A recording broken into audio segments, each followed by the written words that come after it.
Am I the asshole for telling my son's girlfriend to stay away from him because she is distracting him from his responsibilities? I, 50 male, am a single father to my son, 15 male. My then girlfriend got addicted to drugs and walked out shortly after he was born. She is no longer in our lives. My son has been making exceptional grades and he plays for his high school's baseball team. He is pretty good at that, though my opinion may be a little biased, lol. Anyway, that was until he started dating a girl, 17 female. They met while they were assigned as partners on a project, and I guess they hit it off pretty fast because this came out of the blue for me when I picked him up one day and he just said, "Dad, I have a girlfriend now." I was proud and excited for him that my son was finally becoming a man. I also had a remedial version of the talk with him. Can never be too careful. They've been dating for the past few months and they seem very happy together. But my problem is that my son's grades has been slipping. He's been skipping out on chores at the house and missing practices and games. I'm not mad that he is dating. However, that should come after business, school, baseball, etc. So last week, I told him that he is no longer allowed to spend time with her unless he gets his shit together. He responded, "But Dad, I really like this girl." I told him, "That doesn't matter. If you fail or flunk out of school, I don't want you seeing her and that's final." He sighed and said, "Fine." I figured that was the end of it. Well, until yesterday when I came back home from the store and I found them on the living room couch together. He lied to me and said he would have a friend over to study. My son froze like a deer in headlights. I told him to go to his room and then I turned to his girlfriend. Now, I'll admit that I might have been a little stern, but I told her to get the hell out of my house and stay away from my son. He doesn't need this distraction, and if I ever catch you two again, it won't be pretty for either of you. Then the waterworks started, and she stormed out. I go upstairs to my son, who is already on the phone, telling my mother and my sister. His aunt and grandmother have always spoiled him. I take the phone and try to explain, but I get lectured for being too hard on him, he's just a boy, etc., etc. I'm just trying to keep my son from ruining his life before it even starts. If he fixes his grades and everything, he can see her again. So I figured it'd be best to get an unbiased third-party opinion. Am I the asshole? Yeah, defense attorney rests on this one. I think he's the asshole. Listen, I am not a parent, and this could be my narcissistic trait for thinking that I know exactly how to handle this situation. But what do you think? Let me know in the comments what do you think about this, guys. Maybe you sit your kid down and you give him the rock and the sand in a glass metaphor. And you're like, hey, listen, you have 7 different sized rocks. Here's how everything goes together. One, yeah. Here's at your age. Here's the main thing. School, you put the biggest rocks in first. Softball, slightly smaller rocks, you put it in there. Chores at home, put it in there. The sand is the time you spend with your girlfriend. If you get all the big chunks first, you stay successful, and the sand, a healthy relationship, because he has no idea what a healthy relationship is. He's like, I have a girlfriend now, yay! But like, you don't actually know, like, you know, how to balance that. You're just like, I'm obsessed with this new person. It's a new thing. It's cool. But it's like a healthy relationship will help you thrive. They will help you do your schoolwork. They'll help you study. They'll help you do this. And then after your goals have met, they are the sand that holds everything else together. And if your relationship isn't looking like that, then that's not a healthy relationship. And, you know, I'm happy for you, and I didn't want to say anything at first because I wanted you to figure this out on your own, but now your grades are slipping, you're missing practices, your coaches are calling me, you're letting it fall apart over a girl. And I want to take you on a drive to a bad part of town and shows you what happened when people let things slip out of control. Like what kind of, like, you know, take them to, like, you know, show them the prosperous things of life and jobs and, you know, things that aren't and stuff, and like what you'll get if you work hard and what could potentially be your future if you don't. Show him what futures between the two lives look like. But he is not doing, he's not like flunking everything and skipping school to go do drugs or anything. Well, like, it doesn't matter. If it's drugs or girlfriend, it's the same thing. He's getting a dopamine kick out of it. He's missing games and practices. He's skipping out on the chores at home. He's been skipping grades and he's been skipping classes and his grades. He's a kid. You gotta try to explain to him, like, try to at least let him envision and build like what the consequences are of your actions at this point. You're not going to get into university. Here's what university provides for you. You got to show him the positivities and you got to try your best to like show him. That would be me personally. I would be sitting them down. I would be like, going to the corporate jobs and, showing them that stuff, and then showing them hard labor jobs of like what that entails and stuff. You also don't want them to be like, okay, I feel like people with hard parents growing up, they only get reassurance through, okay, I don't know what the word for it is, but they will seek other people's approval a lot. Validation? Yeah, yes. They'll seek, yes. They want people's validation when it comes to stuff like this. Like if you're only like, if you're putting this much pressure on a 15-year-old, they're going to grow up thinking like they have to do all these hard things, and otherwise like no one else no one will be proud of you if you don't do these hard things. I think whichever way you go about it, you just got to try to like build in your kid, them building up their own goals and trying to achieve what they want to achieve, but like showing them the benefits of it and not just being like, you need to do this because I said so. Well, that's why I was trying to like not put the pressure of like this is what you have to do and with no reason. Like you want to show them like, hey, here's why you want to keep your grades up. Here's what you can achieve in life. Take them through the Malibu lakeshore houses and stuff. Here's what you can achieve in life when you keep your grades up and you work hard and you go for it. I do, okay, but at the same time, like there are so many jobs out there that like don't really require, like people can still be happy and live in like their middle class like one car garage home. Like all I'm saying is like money isn't everything. Like Agreed. Getting the best grades in your school or like getting into the top university, like that isn't everything. And I think there's like a lot of pressure on kids who have parents like OP who grow up and then they realize like they're not doing this for themselves, they're doing this for their parents. This isn't something that they realize that they wanted all this time, and they grow up very unhappy because they're kind of forced in this position. If you, I don't know, like maybe they become a partner at a big 4 company only because their parents were ever hard on them, and then they live a miserable freaking life because they were never really given autonomy over that. Okay, well, I'd like to say in my defense, that's not what I'm advocating for. Okay. I'm saying you give them the healthy structure and you try to show them why they should work for the goals that they want. Not just, you have to keep your grades up so you can go to this school and do this. It's like, you should show them why they should keep their grades up. I just think like there needs to be a balance. Agreed. But OP is not allowing this balance. He's not. This is a OP little is not. bit And toxic for me. And he just snapped on the girlfriend. Uncalled yeah, for. definitely. That definitely makes him the asshole. Hi, Luna. Meow. Meow. I would also, after I've given the rock example to him, or maybe I would give it to both of them at the same time. I come home, I find them fooling around. Maybe I give him the rock example. No, that is not your kid.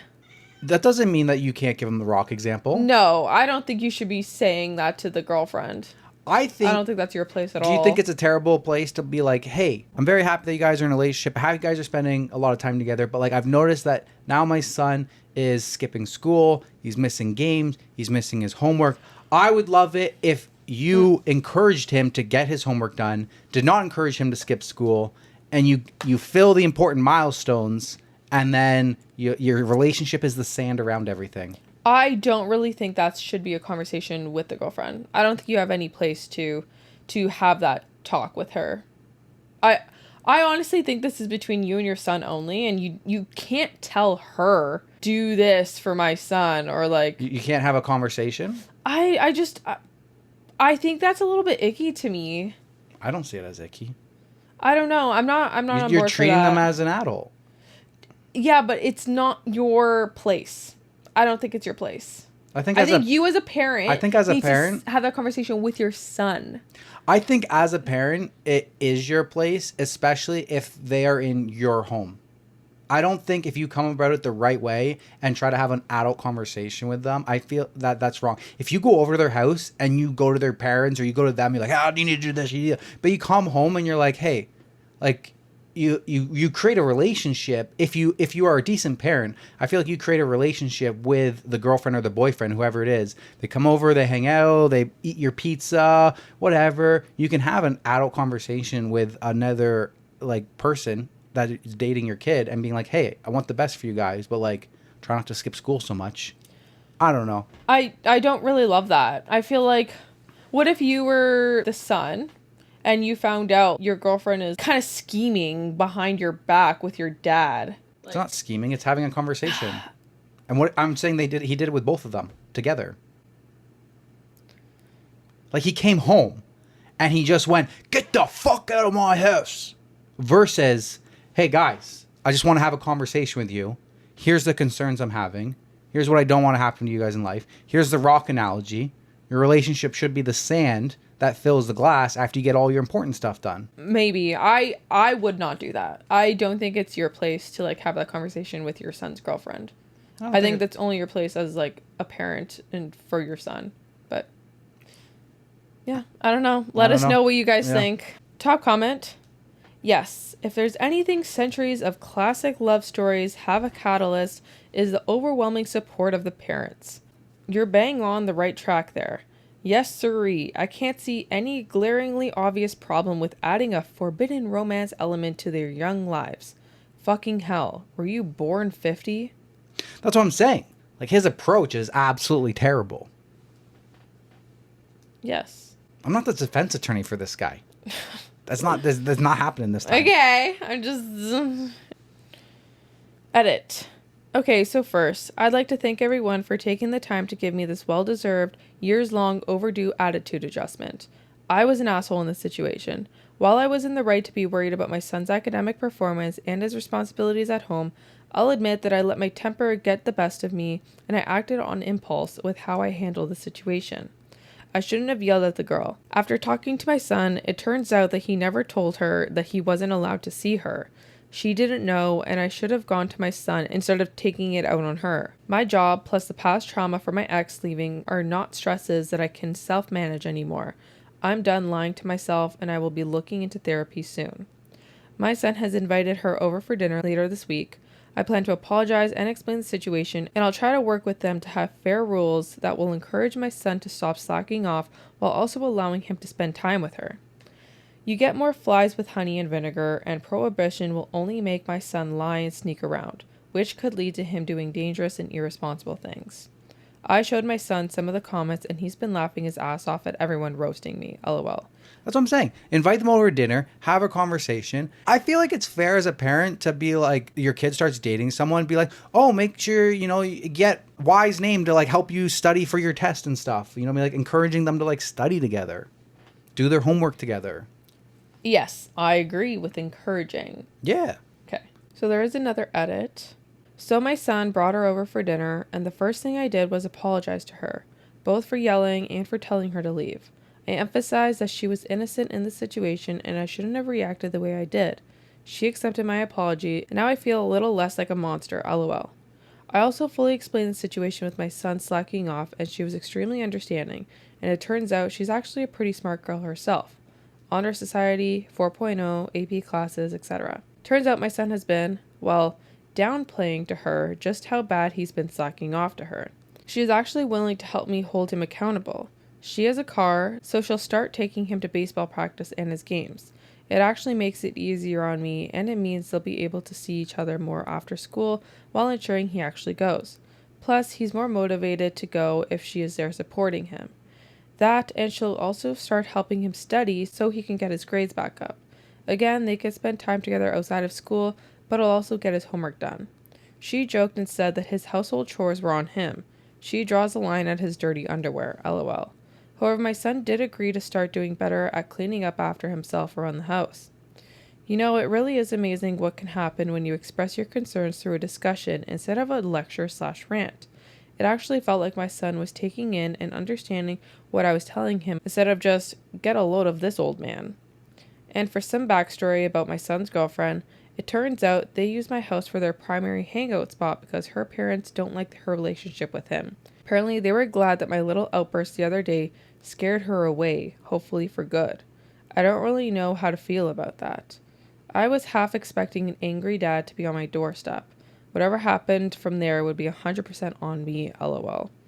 Anyways, told them that they are welcome to hang out at the house anytime, within reason of course, as I don't want them sneaking around and getting in trouble, and if they ever need privacy, just let me know. Not directly, lol. And I'll find a reason to be out of the house for a few hours, no questions asked. Just be safe and smart, and try not to make me a grandfather until my pension is firing on all cylinders. I'm really happy and proud of my son, and I'm glad he's starting to experience love for the first time. Once his girlfriend left, I half-jokingly told him, "Don't screw this up. She really cares about you and had a heart to forgive my ass after what I did." Thank you to the fine people in the subreddit for the advice and the course correction. So, all things considered, I think the situation is resolved and all is forgiven. Thanks, folks. See, that's what I'm saying. A little bit of communication with the couple together about expectations. And yeah, the son was like lying. He was like downplaying it to her. And I'm like, if they studied together and they do stuff together, it could all be for the better.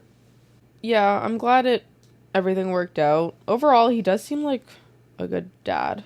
I'm happy. Big turnaround from get the hell out of my house to come over for pizza and let's talk. Yeah. Yeah. I think, yeah, it does take, like, a lot to admit your faults and your wrongs, especially to a kid. A teenager, right? Big to, like, recognize that and then have, like, a calm, civil conversation. Yeah. And I think we were just talking about this with Madison today, actually, in the car. Yeah. How, like, most parents, like, used never to never apologize. apologize because that's your kid. Like, people just don't feel like you need to apologize to a kid because they're not an adult. But, like, to an adult, and if you're fighting or if you get upset and you are in the wrong, you normally do apologize. Exactly. But most people don't show that same respect to kids. They feel like they don't owe it to them. Yeah. I think it was smart definitely to, like, bring the girlfriend into it to, like, chat it together because, yeah, she didn't realize he had been slacking off on her part. Mm-hmm. It's like the best part about a high school relationship is, like, I don't know, studying together, like, doing your homework. Yeah. Doing the bare min.